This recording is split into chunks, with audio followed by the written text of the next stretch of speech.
Buenas tardes, queridos entusiastas de la tributación. Estamos hoy con Romeo Carpio, profesor muy querido en la facultad y en la maestría de gerencia tributaria. Hoy vamos a conversar sobre fiscalidad internacional y bueno, Romeo es toda una autoridad en esto por su experiencia, por su formación y bueno, por todas las acciones que ha hecho, tanto de forma privada, pero también en el sector público. Romeo, bienvenido, muchas gracias por acompañarnos. Muchas gracias, Juan, y a todos bienvenidos. Esperemos que sea de mucha utilidad esta conversación para todos ustedes. Bueno, mi estimado amigo, cuando nosotros hablamos de fiscalidad internacional, bueno, la gente que estamos en tributación sabemos lo importante que es, pero en general, si tú nos pudieras comentar un poco de forma breve, ¿en qué consiste esto de la fiscalidad internacional? Claro que sí, Juan. Muchísimas gracias. A ver, básicamente, como bien decías tú, cuando están todos los que nos estarán acompañando mirando esta grabación, hablamos de lo que es la tributación. Y cuando hablamos de la tributación, normalmente nos estamos refiriendo a lo que significa el pago de impuestos. Y cuando hablamos de pago de impuestos, lo primero que se nos viene a la cabeza son los impuestos más básicos, el impuesto a la renta y el impuesto al valor agregado, el IVA, ¿no es cierto?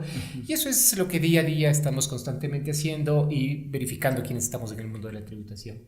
Sin embargo, empiezan a haber operaciones, sobre todo en relación con lo que tiene que ver con el impuesto a la renta, en el cual hay una característica muy interesante, que es que los que participan son personas residentes de 2 o más países. ¿Ya?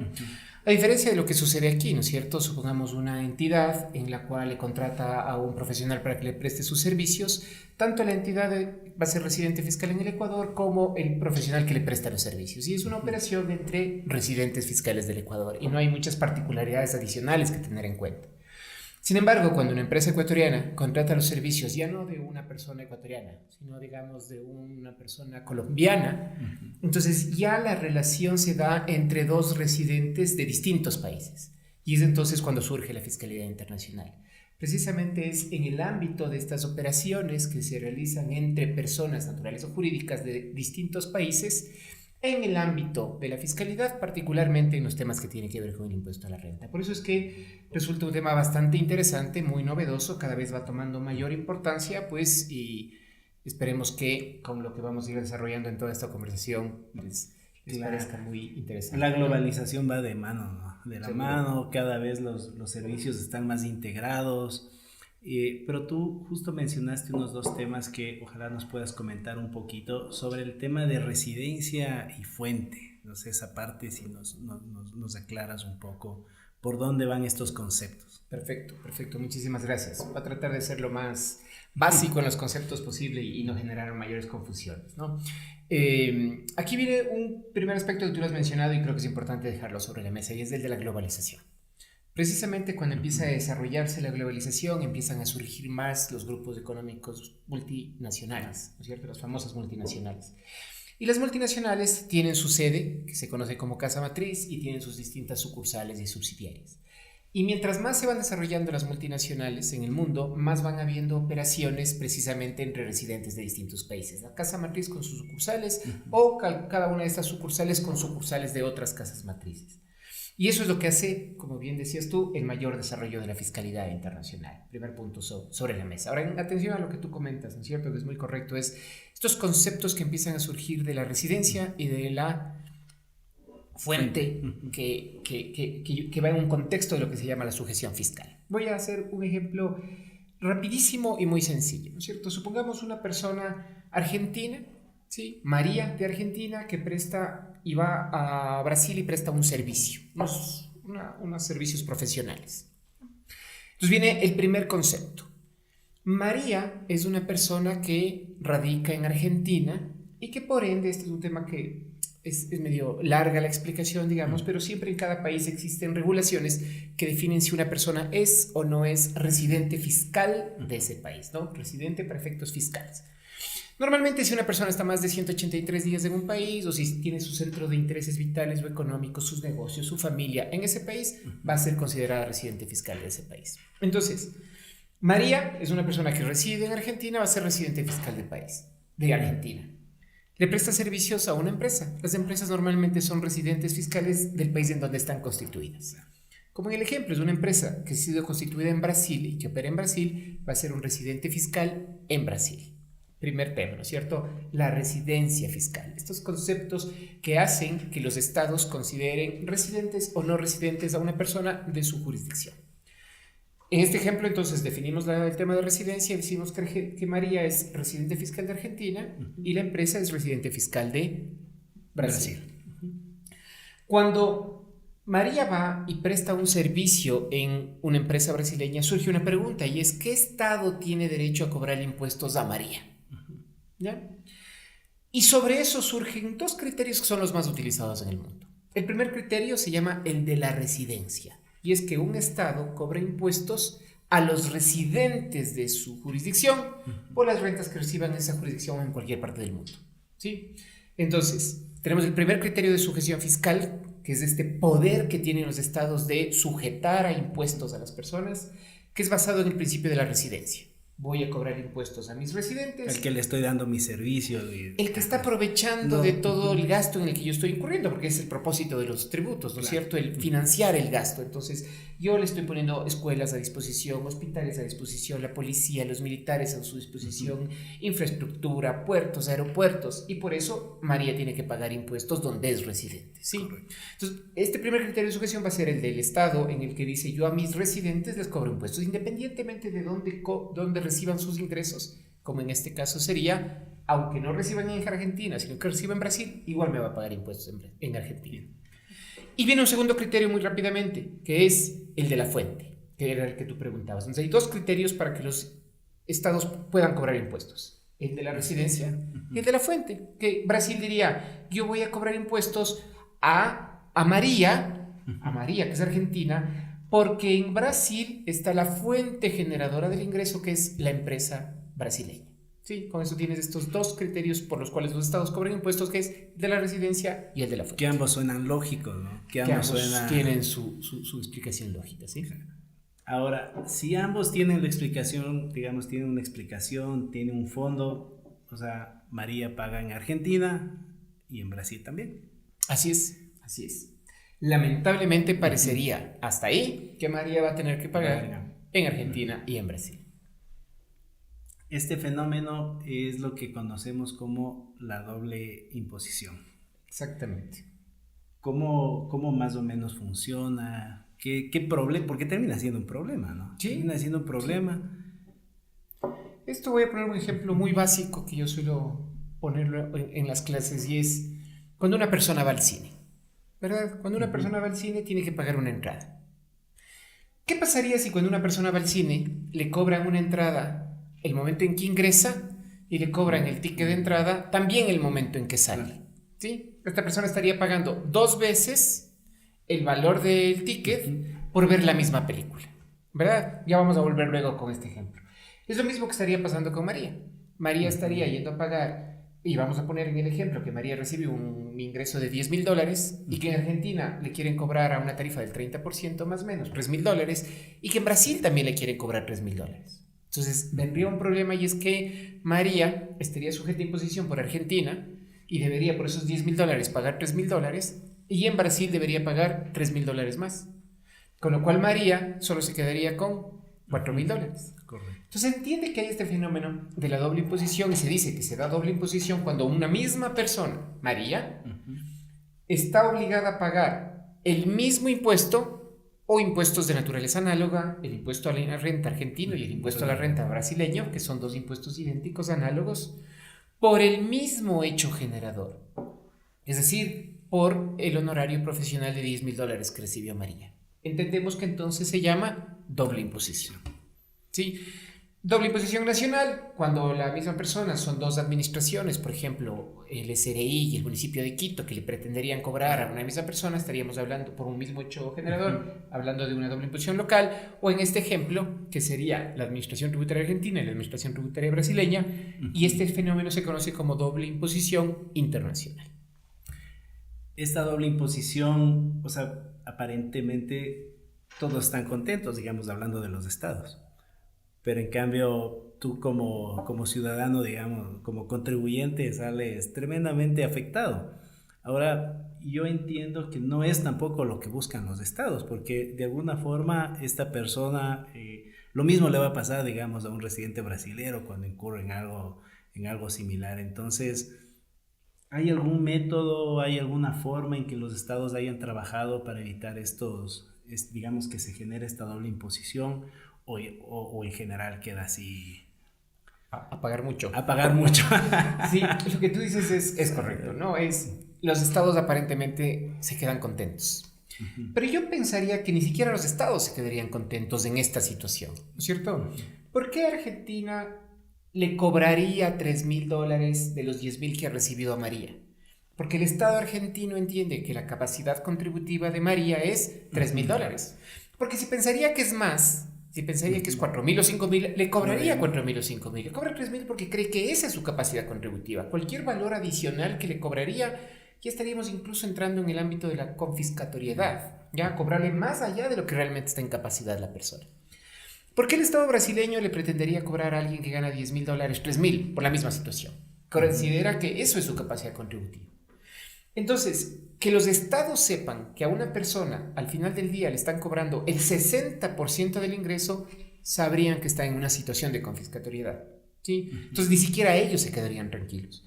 Por eso es que los propios estados han buscado mecanismos para evitar esta doble imposición y estos mecanismos pues aparecen en las legislaciones internas de los países. O incluso cuando los países se conversan, se ponen de acuerdo y firman y suscriben un convenio, también es otro mecanismo para evitar la doble imposición. Entonces hay el método convencional a través de convenios o a través de las legislaciones internas de cada país. La idea siempre es resolver el problema de la doble imposición. Los convenios serían estos famosos CDIs, los convenios para evitar la doble imposición. Correcto, sí. Estos convenios normalmente se entendería que es una especie de acuerdo bilateral, multilateral. ¿Cómo más o menos funcionan estos convenios? ¿Cómo se firman? ¿Cómo entran en vigencia? Claro que sí. Yo voy a tomarme un minuto porque tal vez la parte de los convenios es la parte más desarrollada de los mecanismos para evitar la doble imposición. Y lo primero es ver cómo se evita la doble imposición. Entonces, tal vez es interesante analizar este método a través de las legislaciones internas, ¿ya? ¿Qué es lo que han hecho los países para evitar la doble imposición? Buscar mecanismos en que no se genere el pago dos veces. Por ejemplo, ¿cómo se haría que María no pague dos veces? O que solo pague en Brasil o que solo pague en Argentina, ¿verdad? Para esto, los estados lo que buscan es que, me voy a ir por acá primero. Uno de los dos estados le debe resolver el problema a María. ¿O Argentina o Brasil? ¿Cuál es el más lógico que le resuelva el problema? Argentina, el estado digamos, donde es residente pensaría yo, ¿no? Parecería, ¿no es cierto? Es el más técnico, es el más seguro, digamos, ¿verdad? Pero nosotros decíamos que María está obligada a pagar impuestos porque en Argentina es donde está su familia y ella con su familia usan toda la infraestructura del gobierno argentino, la salud, la educación, la seguridad y todo, ¿verdad? Mientras que en Brasil ella no ha hecho nada. Entonces, si alguien le debería dejar de cobrar, debería ser Brasil. Pero como bien dices tú, lo más lógico es que lo haga Argentina. ¿Por qué lo hace Argentina? Porque claro, Juan es un experto tributarista, pero el que no sabe, ¿por qué le suena lógico que sea Argentina el que le va a evitar la doble imposición? Y vuelvo a mi ejemplo del cine, ¿verdad? Si el dueño del cine se ha dado cuenta que a sus clientes les están cobrando en la entrada y en la salida y les cobran dos veces y se da cuenta que eso no es lo adecuado y que tiene que cobrarle una sola vez, ¿cuándo le va a cobrar? ¿Cuando la persona entra o cuando la persona sale del cine? ¿Cuándo entra? ¿Cuándo entra? Porque si le cobro cuando sale, se van a salir por esa puertita que dice exit y no van a pagar. Claro. Lo mismo dicen los estados. Dice, si Brasil le deja de cobrar impuestos para que ella pague impuestos donde es más justo, más que más técnico, más lógico, más justo que pague, ¿qué es lo que va a pasar? Que María va a decir, bueno, acá ni siquiera van a saber que me gané $10,000 en Brasil y no les va a avisar. No va a declarar y ella va a dejar de pagar en Brasil por la norma que le han dicho en Brasil que deje de pagar y en Argentina porque no lo va a declarar. En la misma lógica que veíamos en el cine, acá más bien los estados dicen, no, mejor el estado de la fuente que dijimos, desde el estado brasileño, yo sí le cobro y que sea el estado de la residencia el que le deja de cobrar. Claro. ¿Cómo le deja de cobrar? Dos posibilidades. La una es que le diga, mire María, lo que usted ya pagó en Brasil, úselo aquí como crédito tributario de lo que tiene que pagar y págueme solo la diferencia. Si aquí tenía que pagar 3.000 y allá ya pagó 3.000, entonces use como crédito tributario. Con eso usted ya me ha pagado todo, aquí no tiene que pagar nada más. Supongamos que en Brasil no hubiera pagado 3.000, sino 2.500. Le diría, como en Brasil ya pagó 2.500 y aquí tiene que pagar 3.000, págueme los 500 de diferencia. Primer método que se conoce como el método del crédito tributario o de la imputación. Segundo método, María, si usted tiene ingresos que los ha recibido de Brasil y ya ha pagado impuesto en Brasil, aquí no pague nada. ¿Sí? Crédito tributario y método de exoneración. Son los dos métodos. Oye, Romeo, y aquí entre nosotros, tú que has estado en tantas y tantas reformas tributarias, nosotros hemos tenido los dos, sí, ¿no es cierto? ¿Cuál te parece mejor? El que era antes de noviembre, que era exoneración, y ahora estamos con el método o el mecanismo de la imputación.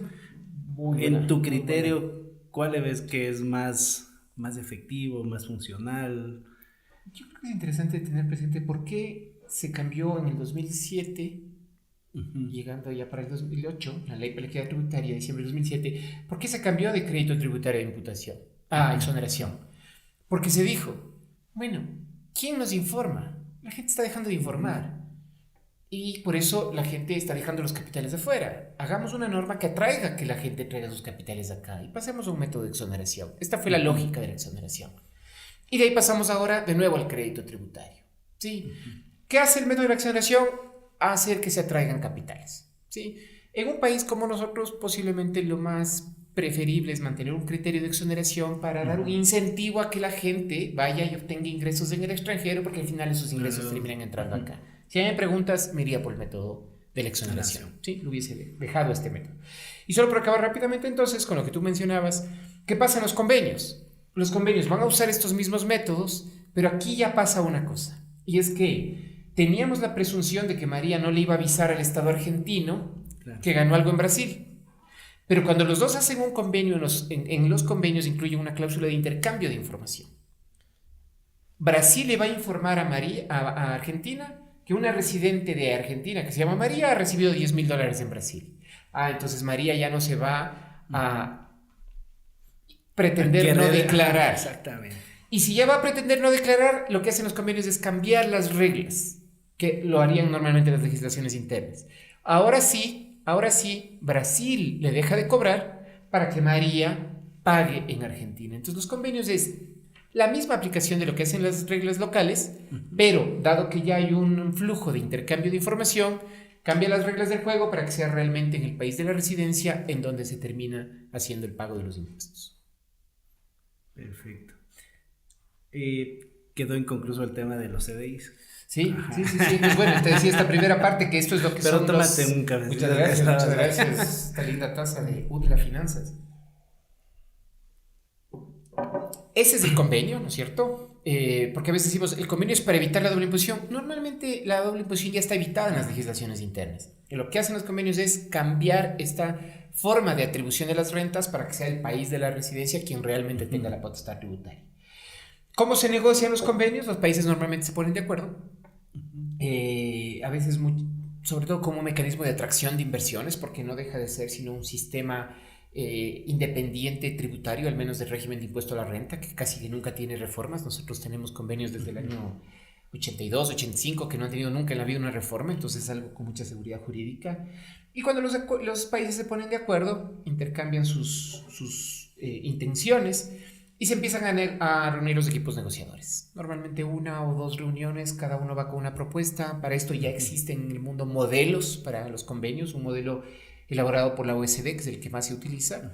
Otro modelo, el de Naciones Unidas, que es justamente para la negociación entre países desarrollados y países en vías de desarrollo. Son los dos modelos que más se usan, y cada país a veces tiene unas pequeñas variantes a eso, ¿no? Se reúnen los equipos negociadores, llegan a una conclusión, y cuando ya han acabado, pues quien tenga el poder de hacerlo en cada país suscribe el acuerdo, el presidente o alguien que tenga una carta de plenos poderes. Una vez que ya aceptan a este nivel, en cada país tiene que pasar un proceso legislativo, ¿sí? Porque como es un convenio internacional, va a estar por encima de las leyes del país y entonces tiene que ser aprobado también por el Poder Legislativo. Muchas veces con un informe favorable de las Cortes Constitucionales, como en el caso ecuatoriano, algunos convenios han requerido esos, algunos otros no. Siempre va a depender de lo que tenga cada uno de los convenios. Y una vez que es ya aprobado por la Asamblea Nacional, tiene que ir a un proceso de ratificación de los presidentes de cada uno de los países. Y ya con la ratificación se intercambian cartas diplomáticas y normalmente entra en vigor en cada uno de los estados desde el siguiente año. Chévere, y qué interesante este tema. Yo recuerdo en nuestra vida pasada en el SRI algunos convenios de China, me parece que acompañan, bueno, bastantes, ¿no? Sí. Ahí fue un boom, por llamarlo así, entre el año 2009 y el año 2013 se hicieron como unas 10 negociaciones y después creo que se han hecho unas 5 o 6 negociaciones más. Sí. Claro. Buena época. Ya para terminar, mi querido amigo, quiero lanzarte así una papa media caliente ahí. Yo sé que a ti estos temas no te gusta mucho conversarlos, pero hay abuso o cierto abuso que se puede encontrar en todas estas normas, digamos, que regulan la tributación en los estados, los propios CDIs, y entiendo se podría llegar a una doble no imposición. No sé si nos puedes comentar un poco de esta parte. Y no es que no me gusta, más bien es lo que más me gusta, ¿no? No es que me guste abusar de los convenios, sino hablar de este tema, porque creo que es un tema que siempre tiene que estar bien expuesto. Abuso de los convenios ha habido toda la vida, no en el Ecuador, sino en el mundo. ¿Sí? La OECD, muchos habrán escuchado hablar del plan BEPS, que viene vigente desde el año 2013. Y ese plan BEPS tiene una acción exclusivamente dedicada al abuso de los convenios.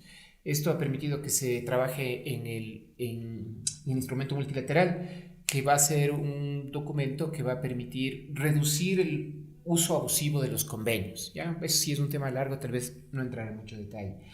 Acá en el Ecuador se ha observado, se ha visto, sí, hay dos tipos de abusos de convenio, que son los más típicos. Uno que se llama el treaty shopping, y otro que se llama el rule shopping. El rule shopping es que yo tengo una renta que es de una categoría, pero para abusar del convenio finjo como que fuera de otra categoría. Y si tal vez era una que no debía aplicarse, sino una retención del 10%, cambio para que aparezca sin retención. ¿Ya? Me aprovecho de otra regla, por eso se llama rule shopping. Y el treaty shopping es, yo estoy yendo a tener una operación con un país en el que no tiene convenio, y armo una figura ficticia en un país que tiene convenio con estos otros dos países que entre ellos no tienen convenio para poderme abusar del convenio, ¿ya? Perdón, hacerlo así de sencillo y rápido. Esto genera mucho abuso. De hecho, si uno se mete en la página web del SRI y entra en un link que dice planificación fiscal agresiva, va a aparecerle una presentación en PowerPoint, en PDF, va a tener 5 mecanismos de planificación fiscal agresiva. Los 5 son de abuso de convenios, y esto es en la gran mayoría de administraciones tributarias se ve lo mismo. En el Ecuador se buscó algo para reducir. En el 2016 se puso que no siempre haya aplicación automática de los convenios dependiendo de los montos. Yo creo que lamentablemente eso se eliminó, porque creo que sí era un mecanismo que le permitía a la administración tributaria tener un mayor control en la aplicación de convenios, ¿no?